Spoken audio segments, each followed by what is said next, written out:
Los derechos humanos y sus nociones básicas. Los derechos humanos son nuestra herencia histórica que nos pertenece a cada persona, a cada pueblo. Los derechos humanos que han sido reconocidos y protegidos a través del derecho internacional son el producto de luchas de miles de personas, de pueblos, de naciones enteras. Gracias a ello hoy podemos abrir nuestras constituciones y ver esa protección de nuestros derechos a nivel nacional, pero también internacional. Definir los derechos humanos va a depender del fundamento filosófico del autor o autora a quien consultemos. Hay corrientes, por ejemplo, ius naturalistas racionalistas o ius positivistas. En el caso de los ius naturalistas, en el ejemplo de Antonio Trujillo, señala que son derechos que nos pertenecen al ser humano por su propia naturaleza. En el caso de los ius positivistas, como Antonio Pérez Luño, señala que esos derechos o esas facultades van a ser reconocidas positivamente por los ordenamientos jurídicos a nivel nacional e internacional. Independientemente de la postura filosófica, la idea de los derechos humanos se fundamenta en la dignidad humana. Y esa dignidad también tiene unos valores en los cuales se sustenta, entre ellos la seguridad, la libertad y la igualdad. El valor de la seguridad se fundamenta en esos derechos personales de seguridad individual y jurídica. El valor de la libertad se fundamenta o va a fundamentar los derechos civiles y políticos, y el valor de la igualdad fundamenta los derechos económicos, sociales y culturales. Para Héctor Faúndez, los derechos humanos son prerrogativas que, conforme a ese derecho internacional, va a tener todo individuo frente a los órganos del poder para preservar su propia dignidad como ser humano, y cuya función es excluir todas las interferencias del Estado en la vida individual o asegurar la prestación de determinado servicio. Una de las características resaltantes del mundo contemporáneo es el reconocimiento de que todo ser humano es titular de estos derechos fundamentales y que la sociedad no puede arrebatarles de forma lícita.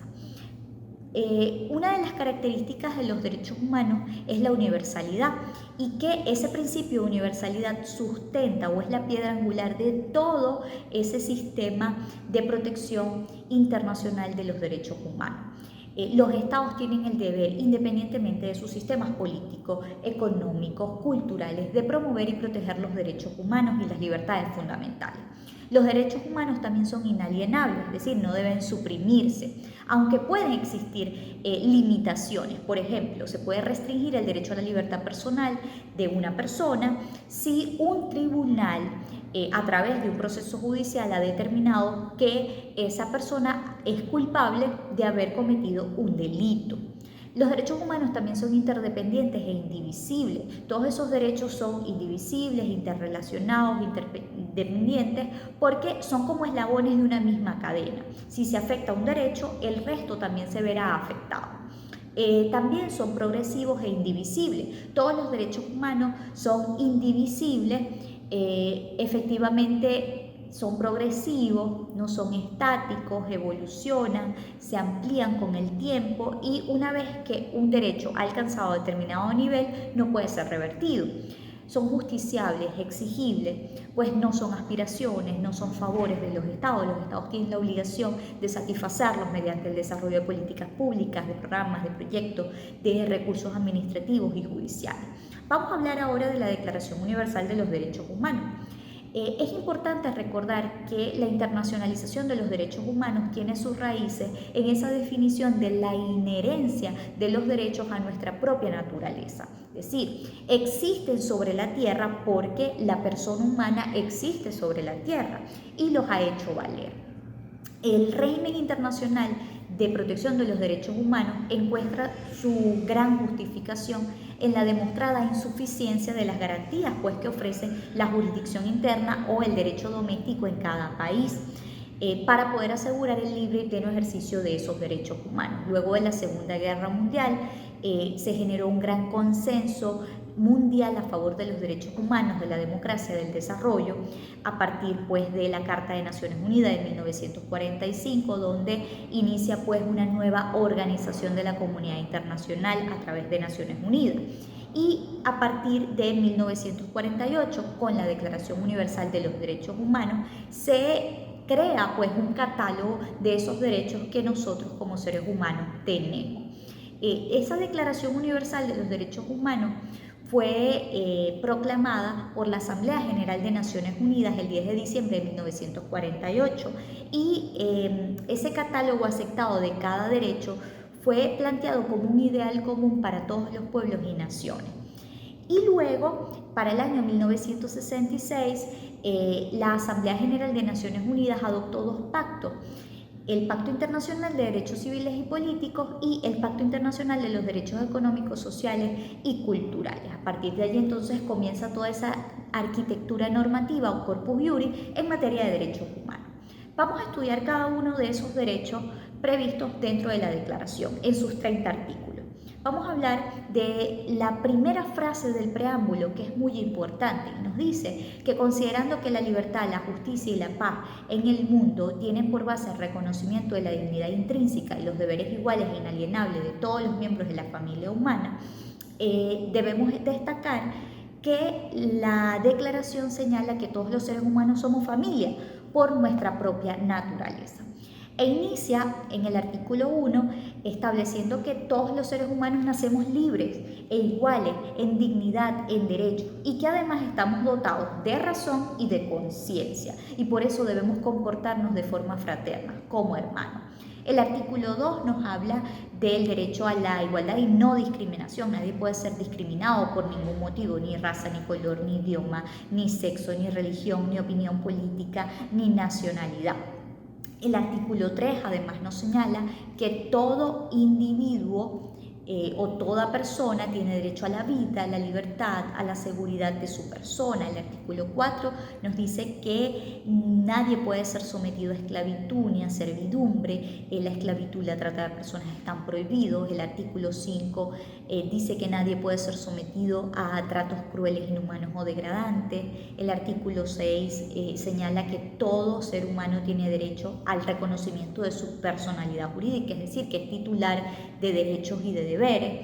El artículo 7 señala que todos somos iguales ante la ley sin ninguna distinción, es decir, todos tenemos derecho a igual protección frente a la ley. El artículo 8 establece que toda persona tiene derecho a acudir ante los órganos jurisdiccionales para ser amparado contra cualquier acto que viole sus derechos fundamentales. El artículo 9 señala que nadie puede ser detenido arbitrariamente, ni tampoco puede ser desterrado, es decir, nadie puede ser expulsado de su patria. El artículo 10 nos señala que toda persona tiene derecho a ser oída, a ser juzgada por un tribunal que sea independiente, que sea imparcial.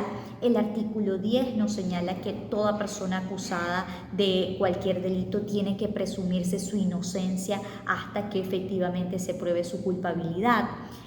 También es muy importante ese reconocimiento del derecho que tenemos las personas a que no seamos juzgados ni condenados por delitos que en el momento de haber cometido el acto no estuviesen tipificados o establecidos como delito dentro de la ley. El artículo 12 además señala que nadie puede ser objeto de injerencias arbitrarias en la vida privada, ni de su familia, ni injerencias en su domicilio, en su correspondencia, ni ataques a su honra o a su reputación. El artículo 13 señala pues que toda persona tiene derecho al libre tránsito. El artículo 14, que en caso de persecución toda persona tiene derecho a buscar asilo en cualquier país. El artículo 15 señala que toda persona tiene derecho a una nacionalidad y nadie puede ser privado arbitrariamente de la nacionalidad. El artículo 16 señala que los hombres y las mujeres en edad suficiente o edad núbil pueden contraer matrimonio, que la familia además es un elemento natural que debe ser protegido por el Estado. El artículo 17 señala que toda persona tiene derecho a la propiedad privada. Nadie puede ser arbitrariamente despojado de su propiedad. El artículo 18 señala que toda persona tiene derecho al libre pensamiento, de conciencia, de religión, puede manifestar libremente su religión de forma individual o colectiva. El artículo 19 señala que todo individuo tiene la libertad de opinión, de expresión y puede hacerlo por cualquier medio sin importar incluso las fronteras. El artículo 20 es el derecho a toda persona a la libertad de asociación y reunión pacífica. El artículo 21, toda persona tiene derecho a la participación política, incluso a optar para algún cargo dentro de la administración pública, que la voluntad del pueblo es la base de la autoridad del poder público y que se expresa mediante elecciones auténticas, se garantiza el derecho al sufragio universal, igual el voto que sea secreto con procedimientos que realmente garanticen la libertad del voto.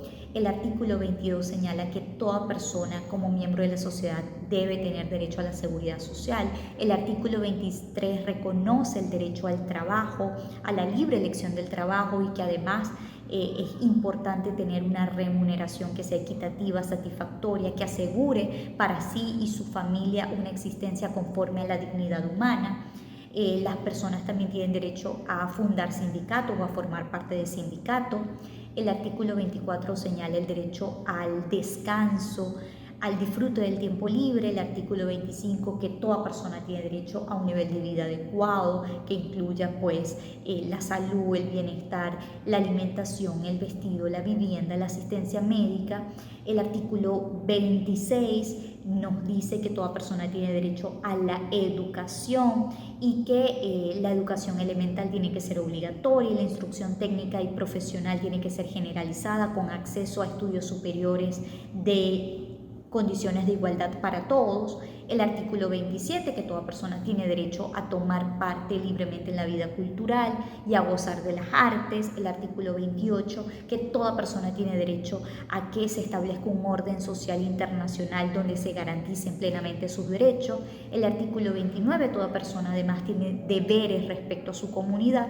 Y el artículo 30, que nada de la Declaración Universal puede interpretarse con una forma de realizar actos tendientes a la supresión de alguna de las libertades que allí están contenidas. En conclusión, los derechos no son concesiones, no son favores y tampoco han sido concebidos por el intelecto, la sapiencia de los integrantes de la Asamblea General de Naciones Unidas, como lo diría el actor Joel Flores, sino que adquieren su carácter de universalidad, pues forman parte de la conciencia colectiva de los pueblos y las naciones de nuestra época y se erigen en principios políticos y sociales de la justicia moderna, principios que permiten juzgar si las relaciones sociales dentro de un Estado son justas o injustas, o si son leyes, son justas o no lo son.